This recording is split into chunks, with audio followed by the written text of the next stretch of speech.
ప్రతి ఒక్కరూ మనసు పెట్టి పనిచేస్తే స్వచ్ఛ ఒంగోలు సాధ్యమవుతుందని ఎమ్మెల్యే దామచర్ల జనార్దన్ అన్నారు. బీకే ఎన్క్లేవ్లో స్వచ్ఛాంధ్రపై అవగాహన కార్యక్రమంలో ఎమ్మెల్యే ప్రసంగించారు. ఒంగోలును అభివృద్ధి చేస్తున్నామని, సుందరీకరణ కూడా జరుగుతుందని, ఇలాంటి సమయంలో స్వచ్ఛ ఒంగోలు కోసం ప్రతి ఒక్కరూ సహకరించాలని కోరారు.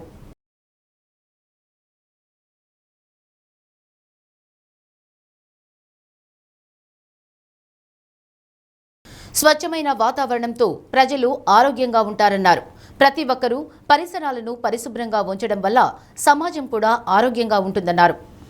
ఇప్పటికే ఒంగోలుకు ఒక రూపం తీసుకొచ్చామని, రోడ్లపై చెత్త వేయకుండా, పశువులు తిరగకుండా సహకరించాలన్నారు. పబ్లిక్ ఎక్కువగా ఉండే అపార్ట్మెంట్లు, హాస్పిటల్స్, విద్యా సంస్థల నుండి ఎంత చెత్త వస్తుందో వివరాలు సేకరిస్తున్నామన్నారు. ఒంగోలులో ఎమ్మెల్యే దామచర్ల జనార్దన్ చేస్తున్న అభివృద్ధిని కళ్లారా చూస్తున్నామని, స్వచ్ఛ ఒంగోలు కోసం ప్రతి ఒక్కరూ సహకరించాలని PDCC bank person incharge doctor Kamepalli Seetharamaiah కోరారు. పారిశుద్ధ్య సిబ్బందికి తడి చెత్త, పొడి చెత్త వేరువేరుగా ఇవ్వాలన్నారు. పరిశుభ్రత పాటిస్తే అందరూ ఆరోగ్యంగా ఉంటారని, ఆసుపత్రి ఖర్చులు తగ్గుతాయని తెలిపారు. మార్పు అనేది ప్రతి ఒక్కరూ తమ ఇంటి నుండే మొదలు పెట్టాలని కోరారు. Commissioner Venkatakrishnaiah, wow ITC manager Srinivas, BK enclave association president Sarayu, secretary Venkateswarlu, నగర పార్టీ అధ్యక్షుడు మదన్, ఎస్సీ సెల్ పట్టణ అధ్యక్షులు అట్లూరి వెంకటేశ్వర్లు, ఉపాధ్యక్షులు దాసరి వీరరాఘవులు, నాయకులు, మాజీ కార్పొరేటర్లు పాల్గొన్నారు. స్వర్ణాంధ్ర స్వచ్ఛాంధ్రపై ఎమ్మెల్యే ప్రతిజ్ఞ చేయించారు.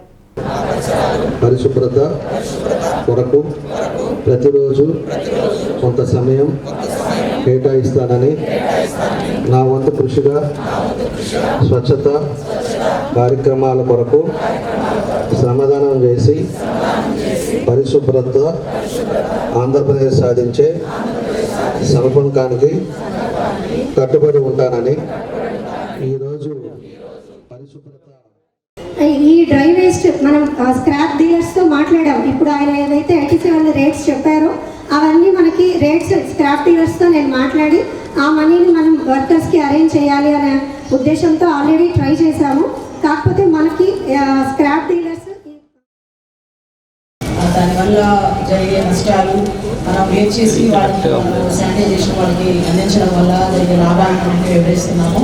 చాలా వరకు కొంతమంది ఇళ్లలోని కంపోస్ట్ ఎరువులు తయారు చేసుకొని ఈ వేస్టేజ్ ద్వారా వచ్చే కంపోస్ట్ ఎరువుని చెట్లకి వేసుకొని కూరగాయలు పండించుకుంటున్నారు. మనం ఏ విధంగా ఉన్నాం ఈరోజు ఈ శానిటైజేషన్ విషయంలో కానీ, శుభ్రత విషయంలో కానీ, అదేవిధంగా ఈ తడి చెత్త, పొడి చెత్త ఇవన్నీ కూడా ఏ విధంగా చేయాలని అవగాహన చేస్తా. ఒక్కొక్క వారం, ఒక్కొక్క నెల ఒక్కొక్క కార్యక్రమాలు పెడుతున్నాం. ఒక్కొక్క నెల వచ్చే లోపలికి స్వచ్ఛ భారత్లో క్లీన్ చేయటం, ఒక దగ్గరికి వచ్చే లోపలికి ప్లాంటేషన్ వేయటం, ఒక దగ్గరికి వచ్చేసి ఏదైతే బైఫర్కేట్ చేస్తున్నామో ఈ చెత్తని దాన్ని కూడా అవగాహన చేసి చూపించడం, ఇలాంటివన్నీ కూడా కార్యక్రమాలు చేస్తా ఉన్నాం. ఈ వారం మనం ప్రత్యేకించేసి ఎక్కువ నివసించే ప్రాంతాలు ఏవైతే ఉన్నాయో, హాస్పిటల్స్ కానీ, స్కూల్స్ కానీ, లేకపోతే ఇట్లాంటి అపార్ట్మెంట్స్ కానీ, ఇవన్నీ అన్నీ కూడా ఏ విధంగా ఉన్నారు, ఏ విధంగా మనం చూసుకోవాల్సిన జాగ్రత్తలు తీసుకోవాలో దానికోసం అని చెప్పి ఈరోజు కూడా బీకే అపార్ట్మెంట్లో పెట్టడం జరిగింది.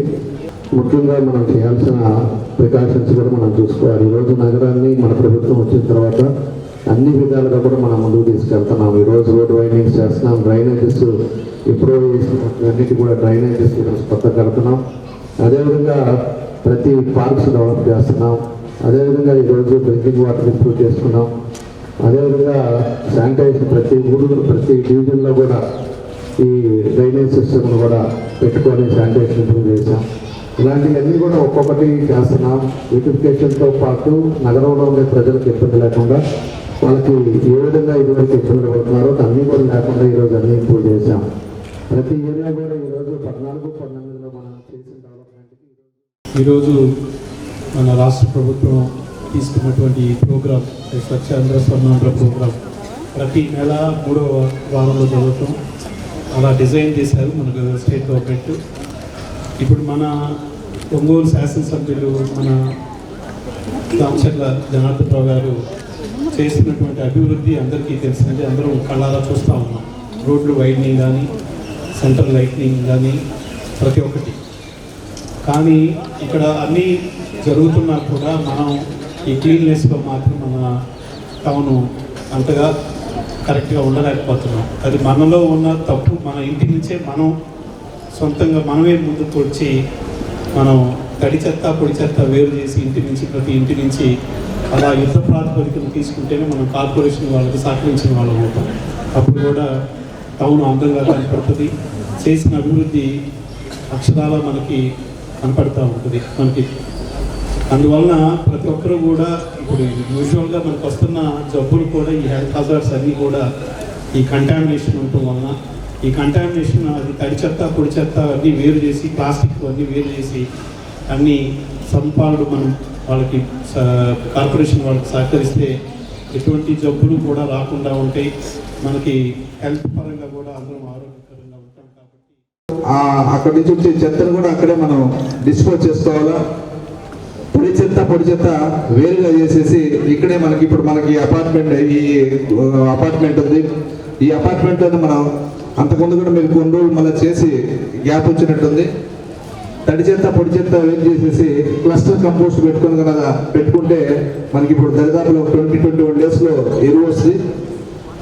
అట్లాగే ఈ మన ఐటీసీ వింగ్ నుంచి వాళ్ళు ప్లాస్టిక్ సపరేట్గా తీసుకెళ్లే మెకానిజం ఏర్పాటు చేస్తున్నారమ్మా. మనకి గతంలో ఇబ్బంది వచ్చిందంతా ఎక్కడంటే తడి చెత్త పొడి చెత్త మిగిలిపోయిన అన్నం కూరగాయలు వేస్ట్ డబ్బాలు వేయడం ఈజీ. కానీ హోటల్ నుంచి వచ్చిన ఈ ఏదైతే మనకి పార్సల్స్ వస్తున్నాయో దాంట్లో మిగిలిపోయిన సాంబార్ కానీ చట్నీ కానీ ఇవన్నీ కూడా మిక్స్ అయిపోతున్నాయి. అక్కడ సమస్య వస్తూ ఉంది. అలా దానికి కూడా ఇప్పుడు మనం ఎడ్యుకేట్ చేసేసి మళ్ళీ దాని మీద కూడా ఏం చేయాలనే దాంతో మనకి ఇప్పుడు ఐటీసీ నుంచి కూడా రమ్మని చెప్పాము.